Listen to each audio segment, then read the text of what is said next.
The Constitution is a limitation on government authority and powers. It doesn't give people anything more or additional, because in the Declaration of Independence, as well as the Constitution, they talk about man was given by our Heavenly Father these inalienable rights. We had them absent the government anyway. What we put together with our founding documents was, government, you can't do this to us.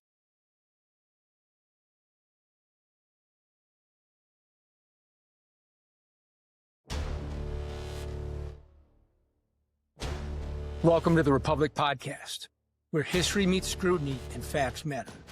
Join Rob and Lou as they dive deep into the foundations of American democracy, dissect the laws that shape our lives, and challenge the narratives behind today's headlines. From forgotten chapters in the U.S. history to the legal truths they didn't teach you in school. This is your front row seat to get informed, unapologetic conversation. We have an American republic, if we can keep it. Now, let's get started.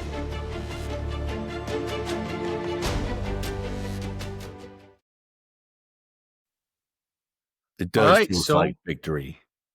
It tastes like victory. Outstanding. What's going on, Rob? My brother. Same here. Cheers to you. Outstanding. Here's another week.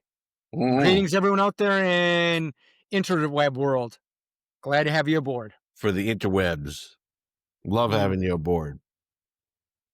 The two knuckleheads are here. Rob and Lou.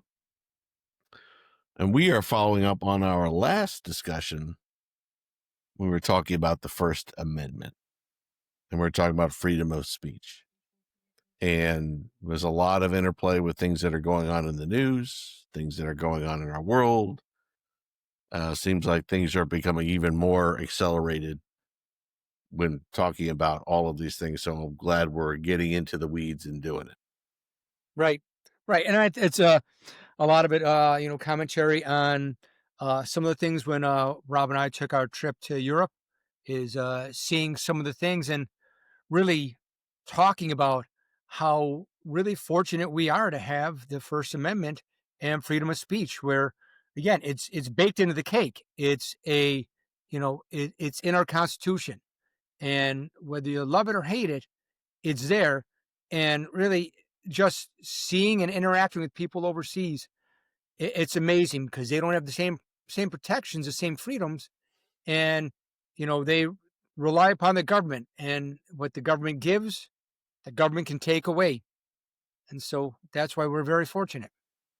Two things with that. So right after our last episode, as Lou said, we actually took a trip and we went to Scotland. So the United Kingdom, one of our tremendous allies in the world, but they seem, from my perspective, from what I have seen, what I have heard,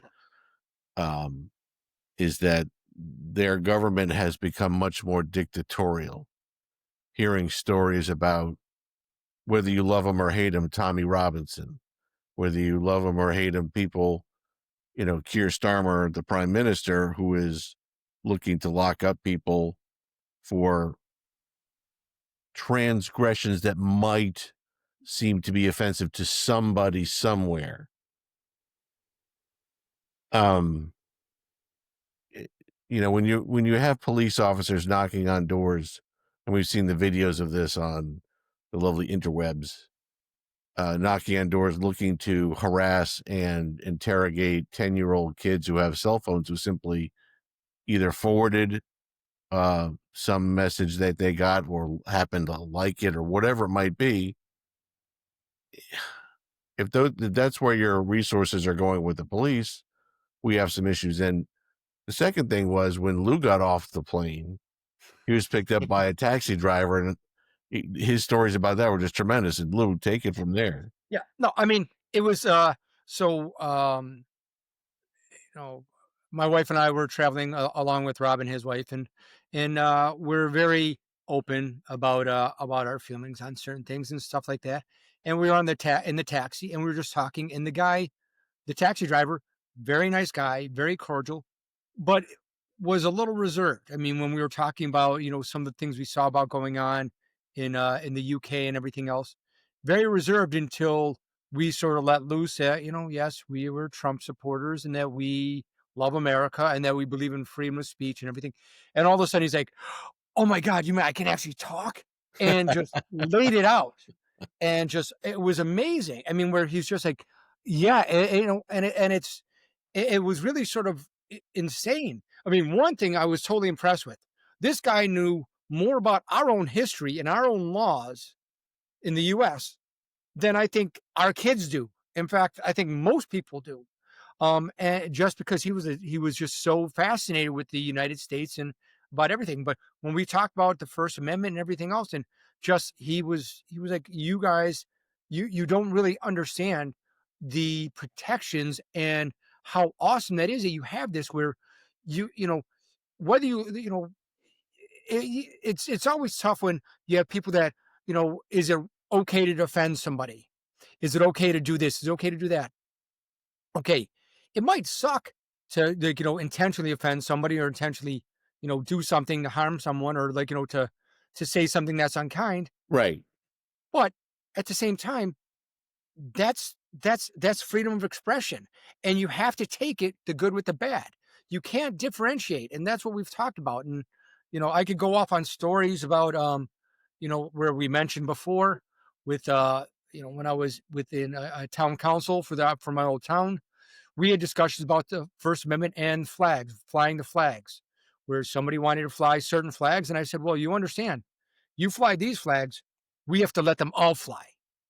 And but circling back to with the UK and our taxi drive, I mean, it was just amazing the stories and how really it sort of runs parallel with what we see here in the United States, where you have certain demographics that are very in favor of free speech and in favor of restricted government, and others that are just like, well, I can't believe that this happened, that the UK is doing this, the UK was doing that.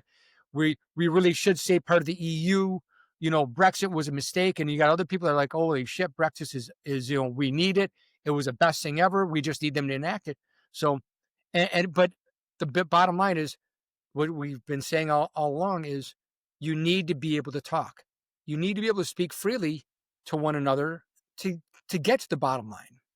And we, I'm pretty sure we mentioned this in the last time we were talking about the First Amendment.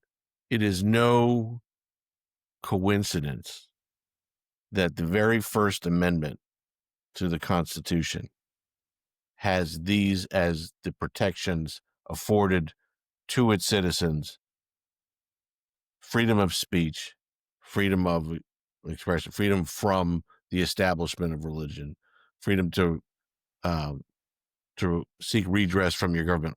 Those are the things all baked into the bread, as you say, of the ability to express yourself, to be able not to have the government with the jackboots tell you what you can think, what you can say, what you can write, what you can publish. Now, there are limits on, people think that everything, I have a First Amendment where I can do whatever. We talked about this last time. No, there are limitations. And for example, there's Supreme Court precedent that says for a First Amendment, it can be regulated if it's that speech is intended to incite, for example, or intended to do harm to someone. Literally, you're seeking to incite violence on somebody. If you have a mob of people and people are egging them on, go kill those Catholics or go kill those, those African Americans, or whatever it might be, incitement like that is not protected under the First Amendment. But the amendment itself is so critical. It's a foundational piece to our republic. And with regard to what we experienced in the UK, as Lou said, government can give, government can take away if you don't have those rights. We're walking through Glasgow, and there is a particular political march that just kind of walked through. And there was a number of people who were saying some very, very hostile things toward a certain minority. Vile things. And yet the police were sitting there, let that go. But yet they'll go after, as I said, someone who's reading a Bible in a public park, someone who posts something about, Keir Starmer's a jackass, just saying something like, I don't like the government. But yet, so when you don't have freedom of speech, you give it the ability to say what you want or what you think to somebody else, and that can be as capricious can be. It's on a whim. I don't like that, and I'll selectively do this and I'll do that. It was not lost on us that here in this country, where they're really cracking down on all the hates, the thought, the hate speech supposedly, and you can't think this way and you can't publish up, but then these people spewing all this hatred, they're just marching right down the middle of Glasgow. Very strange, Right. and just unsettling. And the one thing is that the police that were there to prevent people from heckling the demonstrators. They were there, and that as people started yelling out at the demonstrators, that the police ran up to them and told them to be quiet or they could be arrested. And I'm Right. like, huh? You know, wait, they get to say things that are reprehensible. I mean, there's no way to describe it other than that. And that when people start challenging them, they're telling the people that are challenging them to shut up. Right. I mean, and it's, it makes no sense. But that's why it is something that freedom of speech, as Rob said, it's not a coincidence that our founding fathers made this the First Amendment, that speech above all else, because going back, as we said before, the crown was able to regulate speech. You would say something, they would throw you in jail. Right. And that's why they said that this is something we need to be able to speak our minds. We need to be able to speak out, no matter what it is. You can love it, you can hate it, you can agree with it, you can disagree with it, but it all has to be said within limits.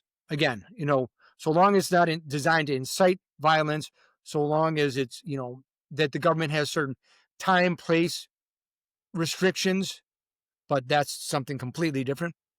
But Well, it's all in the same First Amendment, right, because you're talking about the freedom of speech, and you're talking about the right of people to. I think the phrase in the First Amendment was the right of the people to peaceably assemble. So again, it is an absolute. You can't just assemble anywhere you want. You can't go onto a military base, for example. There's a case about that. Can't go into certain places, but particularly they expect government land to be used, parks, sidewalks, but it can be regulated. Just there's a limitation, and in order to balance the rights of society with the rights of people to peaceably assemble, for example, you see all these things on the news where these protests spill out onto the freeway, and they potentially, whether it's protests against oil, against ice, against this, against that, against whatever, and they have these mobs that go into the street and block traffic or do whatever. That, and people wonder, and they're all shocked that all of a sudden that the police are coming in and breaking them up, sometimes violently, because they're met with violence when they're trying to get people to disperse. You can't just show up and block the freeways, for example, because there are people in ambulances who need to get to a hospital and things like that. So to peaceably assemble, court precedents can say that it can be regulated based on, as Lou said, time, place, and manner. So you have to, there's certain, like in New York City, if you want to have a demonstration in Central Park, you have to go to the Parks Commission and fill out a form. And we want on this day to have this time to have this rally. Okay. Government knows what it is. They can set up, the appropriate protections, if any, if they need it, but they know that's what you're going to do and where. Fine. And you have your right to say what you want to say, how you want to say it.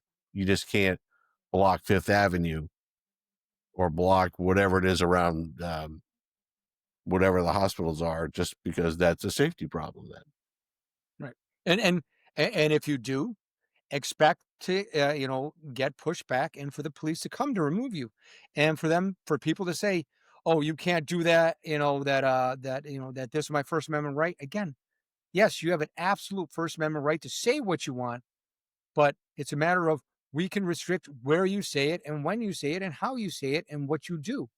That actions, the Supreme Court has decided that actions are protected, just like First Amendment speech. If it's demonstrative actions or it's called demonstrative speech. But this again, the state, the government can place certain restrictions on that, and that you cannot intentionally create issues, safety issues for others to enforce or to carry out your freedom, your rights. Right. And many of you out there probably might be saying to yourself, well, really, Rob, Lou, what's the difference between what you're talking about with all these restrictions and what's going on in the UK? It's enormously different.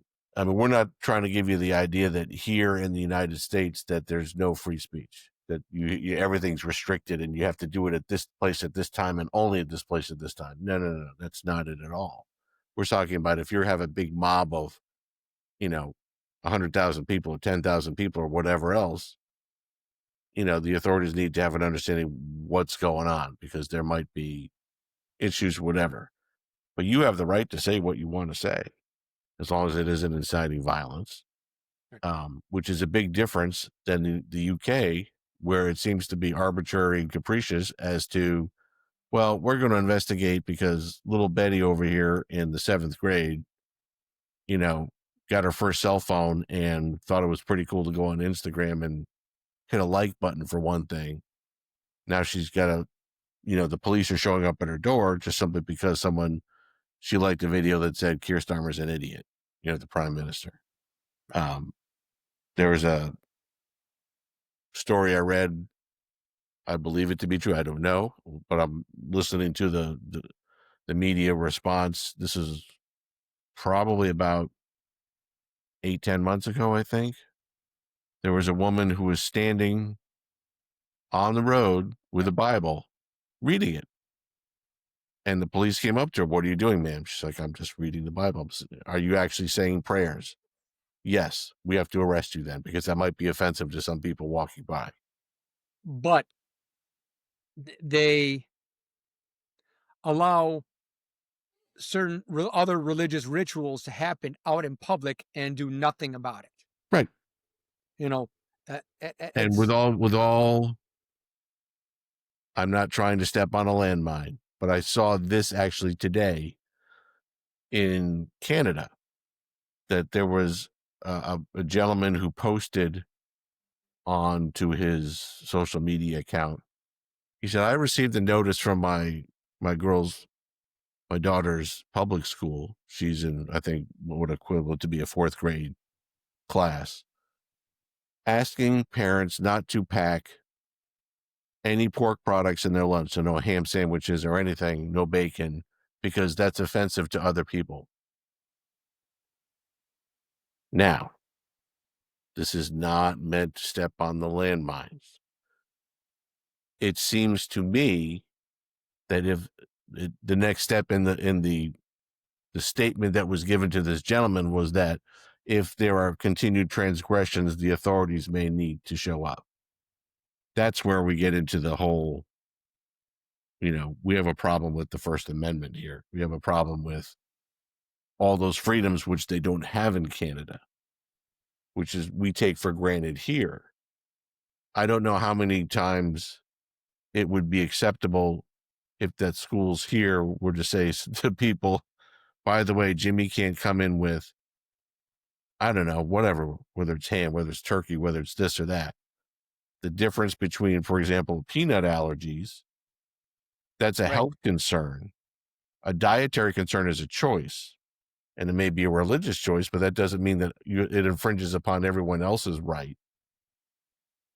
If someone wants to bring a peanut butter sandwich, there's, usually they have divisions in the cafeteria anyway. But it seems to me, with regard, and I know we're getting kind of far afield for the First Amendment. Yeah. Sorry. Well, Um, but that's what it's about. I mean, it's the again, the First Amendment is an outstanding protection, and it's something that that we really do take for granted here, and that it's either taken for granted or it's abused in such a way where that it's like people wanting restrictions placed upon it, and I mean, it's a slippery slope because once you start limiting any type of speech, that's where does it end? right, That's where you have to ask the question, where does it end? And who's the one that makes that decision? And as we've seen that, in politics, in government, the the parties change all the time. The ruling party changes on a regular basis. And what you may think is outstanding and great for you right now can be used as a cudgel against you at a later point in time. And that's not good, you right. know. But yeah, And the overarching thing to remember about all of this, and we talked about it last week in particular, is that the Constitution is a limitation on government authority and powers. right. It doesn't give people anything more or additional because in the Declaration of Independence, as well as the Constitution, they talk about man was given by our Heavenly Father these inalienable rights. We had them absent the government anyway. What we put together with our founding documents was government, you can't do this to us. Because we saw what happened in England.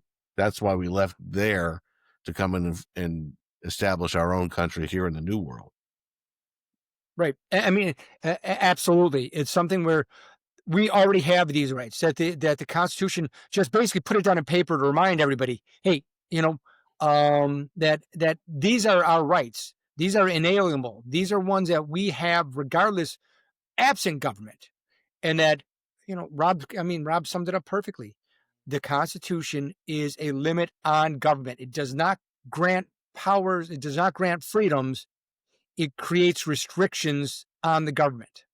It Right. doesn't allow the government to grant, it doesn't have the government granting us these freedoms. It's a restriction on the governments to keep from infringing upon these freedoms. Correct. I mean, it's really you know, as we'll discuss, I mean, the First Amendment, the freedom of speech is just one part of it that you have the freedom of assembly, which sort of goes hand in hand. And we've already touched upon it here with these protests and things like that, where you have the right to assemble peaceably and you have the right to say your mind peaceably. It's just how far does that go? And that's something that we'll be covering in one of the next episodes. And then beyond that, you have the freedom of the press, you have the freedom of religion. And again, all of that freedom of religion, more and more lately, has been coming into play. Um, that, but it's the one thing that we'll discuss when we get to that section is it's freedom of religion, not from religion, Right. and there's a significant That's a difference. huge difference. So, but um, One thing yeah, that so we learned, those are our musings and observations from when we were overseas, where because of how we've discussed is Rob and I will never be able to go back over to UK now. We're absent, making sure we have a barrister over there to get us out of trouble and keep those arrest warrants from coming. But there were plenty of times, and this is, if I can, just so we can give people the understanding, we kind of joked before we went over, like, look, we can't get arrested. You know, let's not get arrested today. Every day was a little victory. And we joked about it, but when you talk to the people like the cab driver, when you talk to people who are in the pubs, you talk to people who are at the hotels, and you can see, and they sometimes are knowing that you're an American, although they still might think that they're being set up to, who knows, or someone's listening. I don't know. When you have to worry about what you can say and how you can say it to just anyone. And like I said, it was from the cab drivers to the people, I met in the I was chatting with someone down in the lobby of the hotel, and you can tell that they were hesitant, and that's putting it mildly, about expressing their thoughts about the existing government or what could be done or this, that. The chilling effect was already there. And yeah, we had a great time, and we met a lot of wonderful people. We did a lot of great things. But it was always in the back of my mind, and I'm sure it was the same with Lou, just for the people that we met, how much we have seen. And, we've always appreciated the Declaration of Independence and our Constitution, but we appreciate it that much more when you go over to someplace which is supposedly a free society that really is now going down the George Orwell. Um, Yeah. I'll put it the toxic waste dump, and you see these poor people who are starting to be shackled just in the everyday conversations that they would have had otherwise. I mean, and the same for us as well.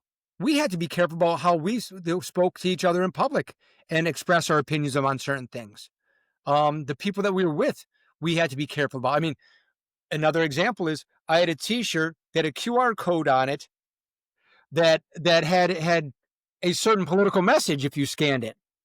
And one of the guys we were with scanned it in his phone, and it came up saying this, basically this is blocked within the UK. You cannot show this within the UK. And then after that, he's like, oh my God. Like literally, he's like, did I just commit a crime? Like, did I just do something by you scanning your T-shirt? Did I just put myself into jeopardy? And now I'm thinking to myself, holy shit, did I just put myself into jeopardy? Right. And I mean, we laugh about it, but I literally had printed out the instructions of how to contact the embassy if I was arrested. And my wife was like, yeah, that's not funny. But I'm like, I'm not, because we didn't think it being funny. Yeah, just being who I am, shit slips out on occasion.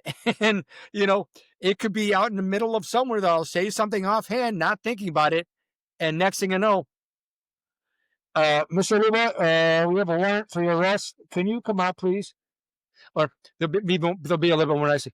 Hello, Mr. Luba. We would like you to step outside, please. Yeah, there wouldn't be anything about we have a warrant for us. We're just coming to get you. Yeah, exactly.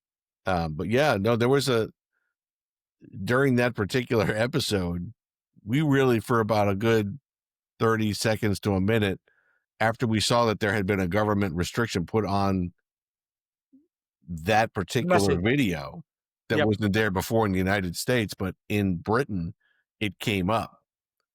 If this is warning the person, basically, you ought not look at this. And we really thought, oh my God, someone's going to start showing up. Clearly, someone got a notice somewhere that this was downloaded. It's going to go to the local precinct, and two bobbies were going to show up. So this is Rob and Lou from the future.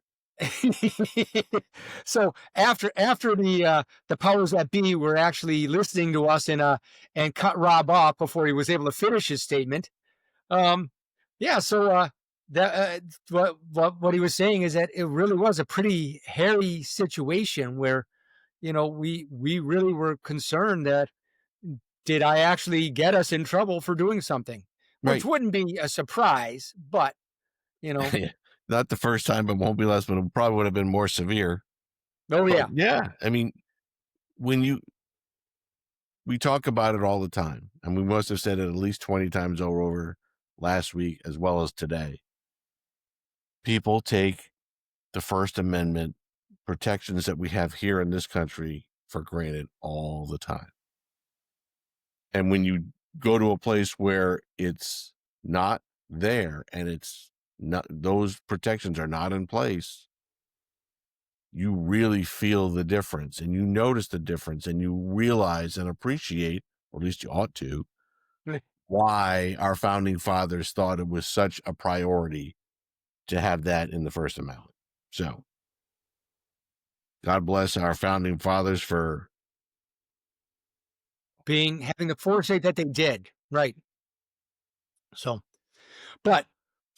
move next episode. So, what are we going to be covering as we move along? As we've discussed already, that the next step from here is moving on to the issues of freedom of assembly, which I think is something that's that, as we've discussed, goes hand in hand with freedom of speech. Right. And then from there, and then from there, we'll be talking about freedom of religion, and then free press. I mean, there, for one single sentence, the First Amendment really got a lot of shit covered, and it's all important stuff, and it's all based upon the history of our country, why it was so important. Right. And before we go, it's always good to remember the historical context. Remember the historical context. Everything is in context. Here we have our founding fathers who have been pushing the cause of liberty and independence from the greatest power on the earth at the time. And they fled from that country because of the way that the king would arbitrarily and capriciously shut down dissent, shut down communications, having the establishment of the Church of England, and this is what you can do, and this is how you have to pray, and this is how you have to think. And when you're forced to go to the Church of England, and the Church of England, the bishop says, we have to understand that the king is our sovereign. You have to obey what the king says. So it's that interlocking mix of absolute tyranny that goes on. But these people come over here and they're trying to get things rectified, to free themselves from all of these restrictions, prohibitions, etc. They're sensitive because they had been through it. And while the document is 200 plus years old, it still holds true today. What I got to say. All right. Well, man, a few words, that says a lot. I have a lot of run-on sentences. It's all good. So with that, thank you all for listening. Thank you all for joining us. And remember, hit the like button, share, comments. Please. We'd love subscribe. All of that. All of that. All of the YouTube loveliness. Because we can't do this. Well, we can do this without you, but it's more fun having you join us, adding into the conversation. Again, if it's something that you want to discuss, shoot us an email, shoot us a message and on the page, and we will follow up. And as we progress along and can continue to develop this podcast, we're hoping to have some live broadcasts and some interaction with guests. Yeah. So until next time, my brother. Cheers. Salute. God bless America. Long may she live. Amen to that. And thank you all for being here today. Puts hair on my chest. Woo! Touches your lips. It's so good. Later, brother. Talk to you. We'll see you. Bye. Shut up and sit down. Thanks for listening to The Republic, If You Can Keep It podcast. Join Rob and Lou in our next episode as we continue our riveting discussions on the most important topics affecting our great republic. Drop a line for topics you want to discuss, and don't forget to like, subscribe, and share. Until next time.